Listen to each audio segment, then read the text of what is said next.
Hello and welcome to Cover Story. Today we are in conversation with an old friend and of course someone who been appeared on Cover Story earlier. Good to have him back again.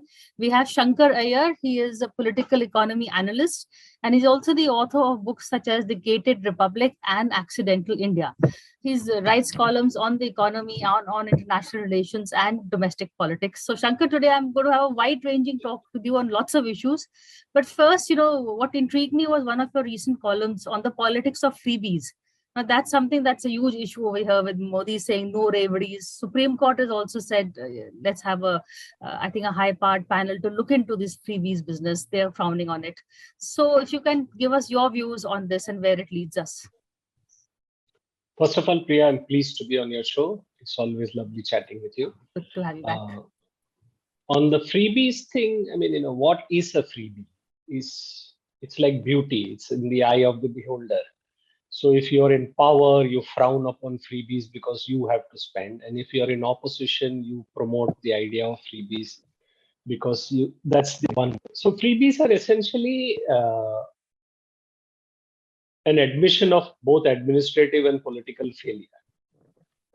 For instance, for over maybe 40 years, governments have been struggling to fix the problem in agriculture. So every few years, you will see one loan waiver coming. First, the center used to do, even as India was going bankrupt in 1990, Madhu Dandavate had announced one nice large loan waiver, and BJP and Congress, the left parties had happily supported VP Singh on it. Then thereafter, there is another loan waiver, then another. Then now the states are doing the loan waiver because their balance sheets are larger. But nobody is fixing the problem. Why is the loan waiver required? Because the farmers don't have the freedom to produce and sell like any other business. So they need freebies. So the other kind of freebies is basically the laptop, cell phone, television variety, which sort of gets the attention of people. But if you look historically, freebies, say, of the 1980s are all national program. So if you look at MGR midday meal scheme, which was originally started by Kamraj, he couldn't fund it. MGR found a way to fund it, which is using the excise duty on alcohol and other things. He funded the midday meal scheme. NTR got an idea from MGR and issued the 2 rupees per kilo rice idea. Akali Dal got another idea and that said 2 rupees aate wala. So they promoted that idea. So the midday meal scheme is a national program. Now you can't call it a freebie. The 2 rupees rice kilo is actually the National Food Security Act, so you can't call it a freebie. The free medicine scheme of Amma Jayalalitha is now a national program. The employment guarantee scheme of Maharashtra is now Narega. So depending on when you look at it, it's a freebie or not. So my sense of it is that this is a very good admission of failure by both politicians and administration. Is there a difference between a targeted freebie, like all these programs then become targeted freebies, which are then planned, and there is some budget allocation, I assume, for these things, as opposed to election swaps, which are not planned at all, and then you have to struggle to find money for it later? What do we call targeted? Currently, the government of India has a scheme which is based on the National Food Security Act of giving free ration to 800 million people. It's called the PM Garib Kalyan Yojana. Parallel to that, there is another food security program running, which is the normal ration program. Both are targeted. One is paid for, which is 5 rupees or something they have to pay. So a family gets ration for 105 rupees. In the PM Garib Kalyan Yojana, no payment has to be made. Now, nobody is asking why are two schemes running parallel. Both are targeted. So you could have made the original Food Security Act ration free. So targeted is a better way of doing things, but doesn't take away from the fact that the government is spending taxpayer money on a program that is being questioned.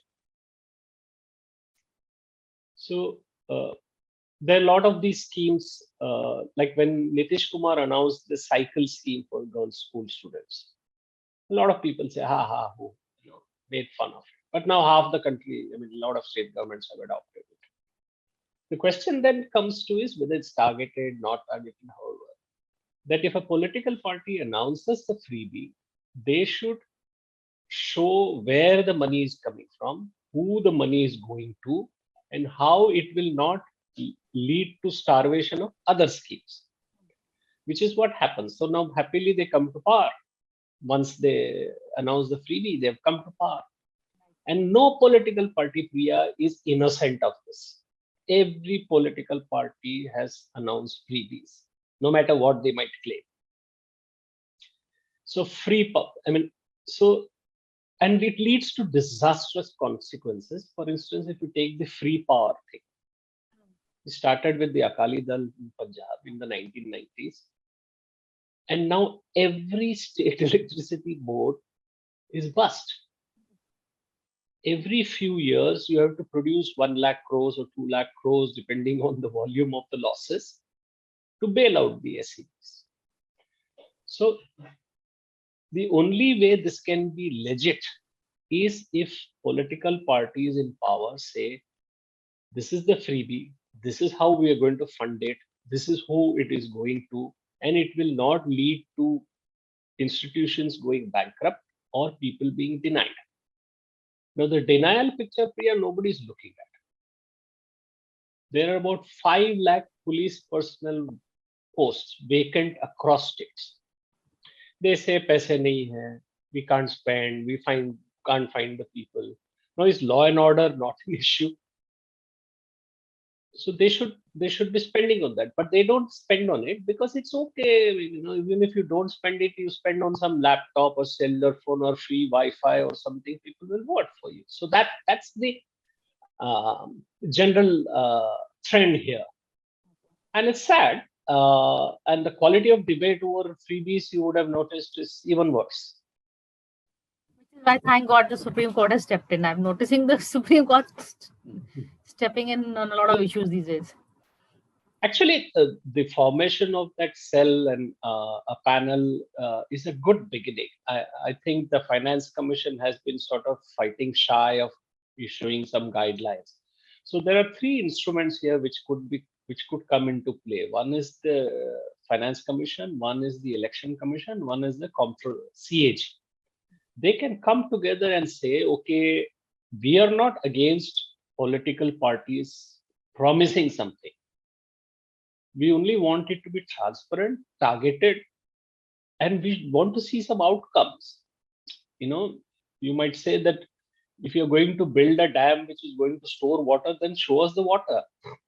You can't just say, I'm taking that, building dam and building. So those are the issues that should come up. And I think the Supreme Court has taken a very nuanced view of it. My disappointment has been with the Election Commission because it has the powers to at least guardrail some of these promises. I mean, till 1990, till TN session, you didn't think that the election commissioner had power. Then session showed what an Alsatian he was. So I think election commissioners may want to sort of read the Representation of People Act again. Putting it very mildly. Also, Shankar, the economy is another thing that's come up for debate finally on the floor of the House. Also, I think the finance minister has been patting herself on the back, saying India hasn't done too badly. Inflation is contained at 7% despite COVID, etc. The main point being, Shankar, the falling rupee. That's still something they can't avoid. No, you can say, she said on the floor of the House that we are not doing too badly compared with other currencies. How worried are you about the falling rupee? But and why is it falling? So it's falling because traditionally India is a current account deficit, which is basically we import more than we export. But we make up the gap by remittances of our workers who go to the Gulf or US or techies and all. We make up the gap because foreign investors invest in stock markets. and we make up the gap by some FDI coming into the country. Now, what has happened is every 7 years or so, India has a what I call the balance of BOP crisis. So basically, the rupee will fall, everybody will do ha ha. I remember in 1997, half of the BJP went to town saying the rupee has to be strong, it should be 30 to the dollar and all, till Vajpayee shut them up.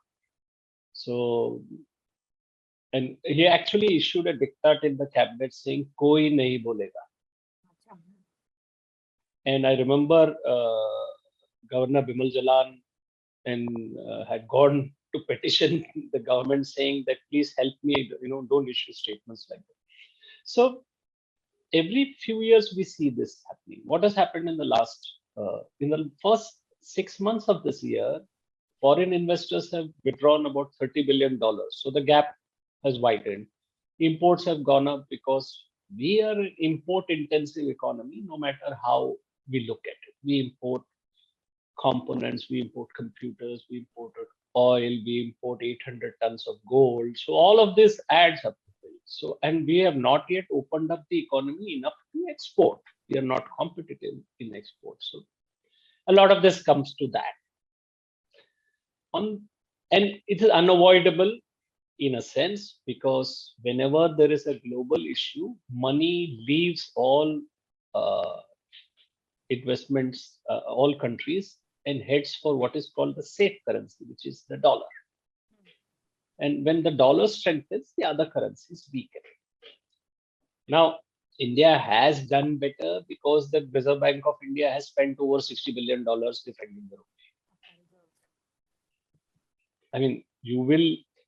I mean, the other interesting statement, proposition the government makes is that, which I saw Raghuram Rajan also making, which is interesting, is saying that the rupee is not weakened, but the dollar is strengthened. So this is like saying that I lost the race because the other guy ran faster. So the fact of it, you have a deficiency in your economy, which is showing up, which is the inflation. I think the RBI has been behind the curve, but it's a technical argument. And on the economy, you said that the debate has come on the floor. I agree that it is on the floor, but I don't know whether there's much of a debate. If you notice, over the last few years, the monsoon session always gets washed out.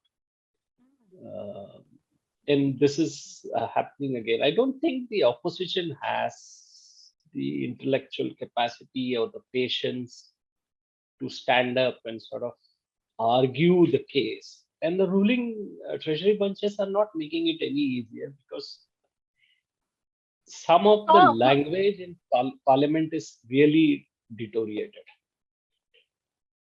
Saw some fine arguments being made by Manish Tiwari. For instance, he said that during the UPA years, those 10 years, at least 27 crore people were pulled out of the poverty line. But with this government, in the some data he quoted saying that 23 crore people have been pushed back in the party line. So the whole argument becomes political tit for tat. She was quoting Nirmala's was that how prices were so high in UPA and actually they've come down, vagera, vagera. So it's not what I am doing, but what you did wrong. That's the problem with all debates. Yeah, and the measure of how well you are doing is how badly somebody else did. Exactly, it's like the dollar's running faster.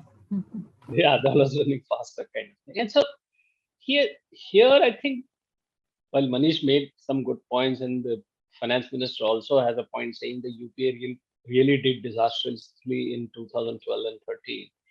The question is, what do you do now? Where are you now? So the past is not the prologues to your story now. The past is the past. So let's fix what is the issue here. So they will not come together.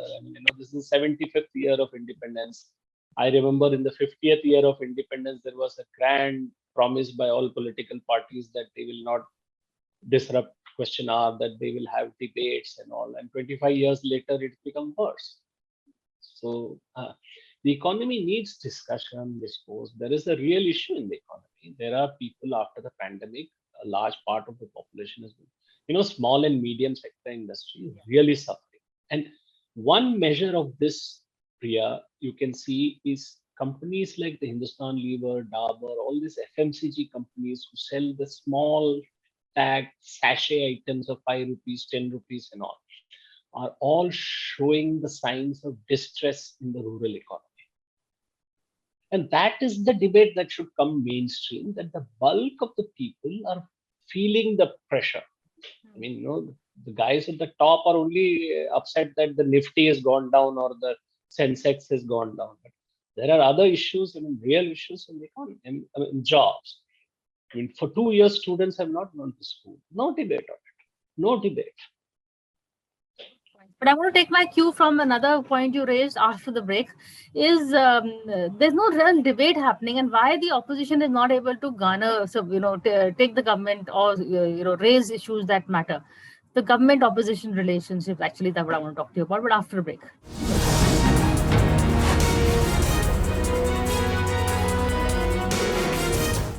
Hello and welcome back to a cover story conversation with Shankar Aiyar. He's an economic policy analyst and an author and also former editor of India Today.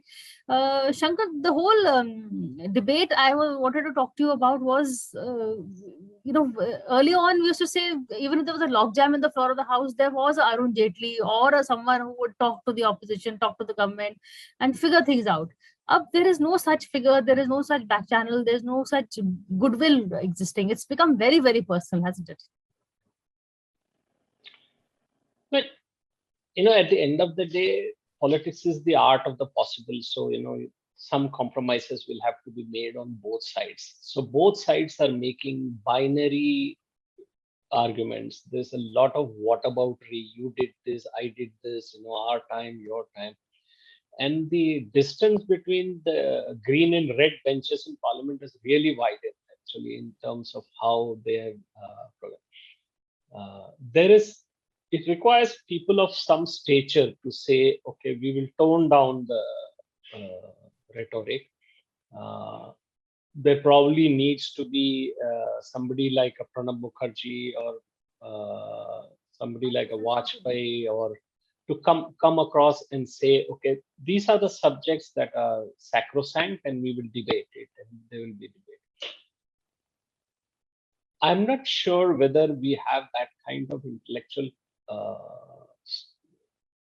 personalities of that stature. Those who are there have, for reasons best known, not intervened.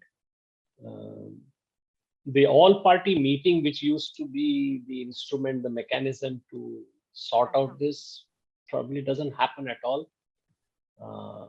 I think there is a serious risk of India's governments not knowing what is happening if they shut down the opposition in so brutally. I was talking to someone about this thing that there is no leaders. You named few leaders. We also discussed names, and one of the suggestions was have Kamal Nath from the Congress and JP Nadda from the BJP. Nadda is the party president, if nothing else, and Kamal Nath has the 7 years of being an MP. Would that mechanism works, or get two leaders of stature from both camps? That some effort could be made off the parliament. I mean, basically, offline engagement could be made. I mean, in the earlier times, think tanks and magazines would bring people on to one stage dais, and both the sides would be obliged to be present there because they have some kind of goodwill or relationship. So we could try that. We could try a conversation sort of mediated by a non-political person who says that, I mean, we don't have a Jayaprakash Narayan anymore, but I'm sure somebody should be able to stand up and speak up. So the thing is that everybody is working under this principle that why should I put my hand into this muck? Let me stay away from it. And that's kind of sad. I think that it would be a good idea for Kamal Nath and JP Nadda to debate. It would be a good idea for people in the BJP and to offer to debate with somebody in the Congress, because the BJP says that it has done well, it has done better than the Congress. So why shy away from a debate? maybe you will prove your point better by debating somebody in with the Congress. I think it benefits the ruling party, that it is to the advantage of the ruling party that the opposition is so scattered, so concerned about its own individual items. For instance, the first 2 weeks of the blockade in Parliament, you didn't know whether it was about the ED or about it was price rise or it was about Sonia Gandhi or it was about Rahul Gandhi being summoned. And then there are these grand gestures, Mallikarjun Kharge wearing a black turban, black kurta, black dhoti. Really? I mean, Everybody's in black today from the Congress. There's a nice snapshot of Chidambaram, Digvijay, all of them identical black kurtas. Rahul Gandhi sitting together before the protest today. So I think they took some call. Jairam Ramesh is wearing a black band on his white kurta. So they're all trying to be very. In fact, today Jairam came up with a very interesting turn of phrase when he said, "Ye Modi Shahi nahi chalegi." I think he was punning on Tana Shahi. So they're trying to figure out some way to get the social media mind space also. that the the amount of coordination and organization that went into people getting arrested in Delhi streets when Mrs. Gandhi was summoned to the ED, if only they had the state units as active and as coordinated, as organized on issues that concern the people of India. And I think they kind of go to sleep and sort of wake up. So for Congress, dharnas and protests are seasonal events. For the BJP, dharnas or protests are daily events. There is no. Even when they're in government. Yeah, even even when they are government, and they don't yield any ground. So unfortunately, the Congress doesn't have an organization, doesn't have the machinery. I mean, the Trinamool Congress has an organization and machinery, but half the organization is sort of waving away charges of whether somebody got money or not. I mean, all the ED attacks. So the interesting thing, if you look at inflation, Priya, CRISIL has done a study which says that 4 states have less than national. I mean, they have done pretty well on inflation. And the 4 states are Kerala, Tamil Nadu, Manipur, and Goa. It's interesting to see what's going right there, unless it's some kind of statistical mirage. So some states have done well. Some states, and it's important to see what have those states done to do well. One last, before we end, a question on, we were saying the state of the Congress. Now, there is the Aam Aadmi Party that is coming up, which is doing dharnas, which is doing freebies, which is giving Modi, at least some space and some fight on the ground in various states. Do you see them taking the space vacated by the Congress? Well, they already have taken up the space in Delhi. They have taken the space in Punjab. They are working very seriously in Gujarat. We don't know what the outcome will be. And one of the reasons the Aam Aadmi Party has been able to do it is they're also a centralized machinery, all said and done. It's a very centralized party, but they have a lot of engagement with the people. So there is the feedback mechanism seems to be better than all the other political parties. Also, people are not as cynical about them as they are about the established political parties. So it would be interesting to see how they sort of move or progress or expand their footprint nationally. The previous attempts haven't yielded results, because the moment they are confronted with some large state, they have issues. I think I would say the jury is still out. On that note, and the Congress is still mulling with the elections are due on 20th of August, but they are now thinking, I think, to carry on with Sonia Gandhi. Is that a wise choice? I would say it is. Well, fewer people are in disagreement within the Congress about Sonia Gandhi being the president than Rahul Gandhi being the president. So I think there must be some merit to that idea. But I mean, it says a lot about the state of the party that the young man is still figuring out his career options. I mean, it's really a sad state because the whole story revolves around three personalities in that party, and the organization sort of is pretty much absent. Remember, Shankar Aiyar, you gave a very interesting title to a story I did when Rahul Gandhi first came into politics, and he set about on those whirlwind tours कि मैं पहले भारत की खोज करूंगा and I'm trying to educate myself about India. And I remember that title was Rahul Gandhi's Discovery of India, which that was the heading that we were both together in India Today, and that's the heading you gave, and we picked it up, and that has now stuck to Rahul Gandhi, that he's still doing his own discovery of India. But on that note, thank you so much.